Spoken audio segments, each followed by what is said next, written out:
Hey guys, this is JPR with the new tutorial. Today I'll be showing you how to make a glitch effect in After Effects. So if I play this, you see that it's a nice, you know, good way to do a glitch effect that we all need sometimes in motion graphics. And if you, the way I'm doing this is through a displacement map, but what's driving the displacement map is actually fractal noise in the pre-comp. It's just very um, blocky animation of just black and white values. So this is the only thing that's driving it, which is it's a nice procedural way to get it really quick. So let's just get a new project file to show you how I did this. New project, save. We'll start with a new comp, 20 by 1080. We'll put some text, glitch effect. Then we'll reset the position. I like to center these things just because. We'll make a solid, a black solid, put that as the background, and we'll duplicate again for the fractal noise.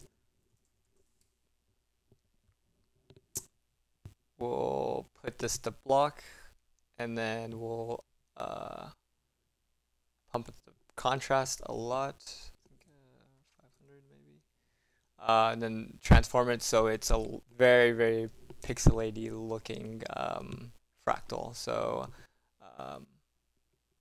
we're going to take this off to uniform scale. We're going to stretch it out a lot on the width, maybe to that. 100. I think that looks okay. And then we're going to pre-comp this and make sure you move all attributes to new composition. So we'll call this glitch effect 1 or glitch driver 1.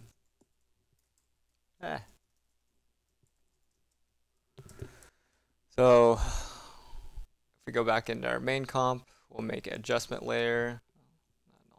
Adjustment layer, we'll call this glitch effect 1. We're going to bring down the glitch driver all the way on the bottom and turn its visibility off.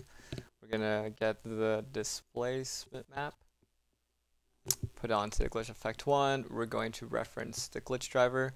In here it says for horizon displacement you can use the red or green. You could switch it to light luminance because that's the correct, but it could still read it correctly on the red.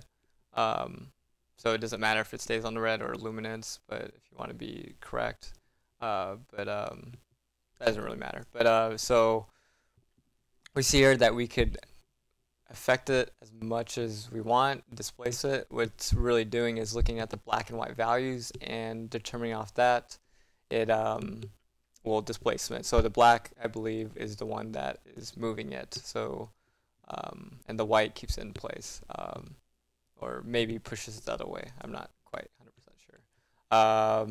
So yeah, we could play with that as much as we want. We'll actually make this.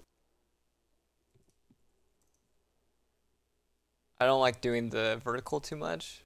I just like keeping it very minimal on the vertical. And then we're gonna we'll call this 1. We'll duplicate it and we'll call this, because it's going in one direction, we want to make sure it kind of centers, goes back to center, so we'll put -150 so it pops back in, because if we play here it goes very off to the side, so this way it centers up. We'll go -5 as well. So that's nice. If we play it, we just see a static glitch effects, and that's not what we want. What we want to do is have it kind of changing all the time, this fractal. The way we do that is animate the evolve, but instead of just keyframing it, I just like to put a expression, so it's a very easy one. We'll hold option and then click the stopwatch. We'll just put time times 2500. Basically why it's so high is because we don't want every frame to kind of feel like it's evolving or looking like the last frame. We just want it to be different every single time. So we'll hit enter on that. We'll play it and just really fast. So that's exactly what we want. We'll go to the comp and we see the effects we get, and it's a lot. Maybe we want to, it's a little too thin for me. It's all in your preference. Maybe we'll bring this down or bring it up.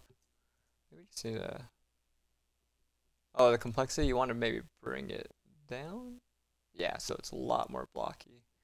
Kind of forgot about that. So maybe we'll bring down the width a little bit. We'll do 2000. Then 50. Still not enough for me. It's not doing it quite right.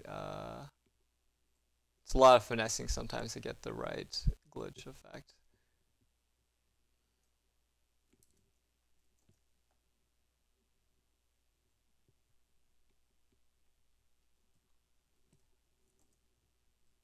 So we'll play it. Yeah, that's looking alright.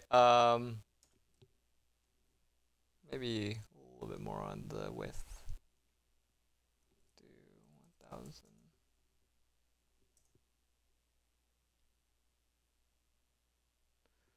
1000. Yeah, we'll go lower. Maybe bring up the complexity. Maybe see how that is. It's a lot of playing with. It's not, I don't always remember the values I use. So maybe we'll go back to 5. Yeah, this one it gets a lot of the small details. Maybe that's a little bit too much for me. Maybe 3. It's all on your preference and how much you want it to be distorted.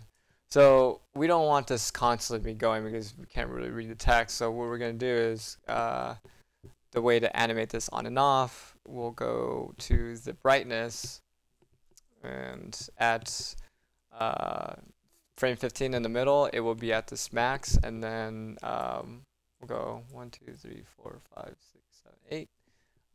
We'll bring up the brightness all the way up. We'll bring it probably to 350, and then we'll go 10 frames. 1, 2. We'll do the same thing there. What do I do? Copy keyframe, put it there. So we see here, kind of see, maybe we need to pump this a little. We'll go to 400. A lot of finessing. So play it, we see it come, it's off, comes in, and comes off again. So we'll see that, how it affects it. And yeah, that's kind of the effect we want. It could be a lot better, but that's the basic idea. But the next step is to actually get a constant kind of noisy glitch, which will just kind of put it, it's not, so this glitch right here isn't so sudden. Sometimes maybe you want it to be so sudden, but you kind of want it to be a little distorted throughout the whole entire thing. So that's just my preference. So we'll duplicate the driver. We'll bring it in, make sure the eyes shut off. We'll bring down, the objective is to just get really, really small and not as large as the big glitch. So we'll bring that down. And I think Smeary might work on this. It's all kind of arbitrary. I just know that's what I used last time for this part. We'll maybe stretch this out a little bit. Take off the brightness, animation. And then now we'll duplicate the adjustment layer and we'll reference the right glitch driver. And the thing is, we don't want this to be as much of a glitch as the main one, so, or as much of a displacement. So So probably put this 10, 2.5, negative 10, negative, negative 2.5. So you see it kind of being constant. Maybe that's a little bit too much. Well, maybe 5, 1, negative 5, negative 1. Yeah, so that's looking okay. So you're just kind of seeing a very constant noise, and then a big one comes in. So that kind of puts it in a nice kind of old retro-y feel. So hopefully you guys find this tutorial useful. Until the next tutorial, I will see you guys then.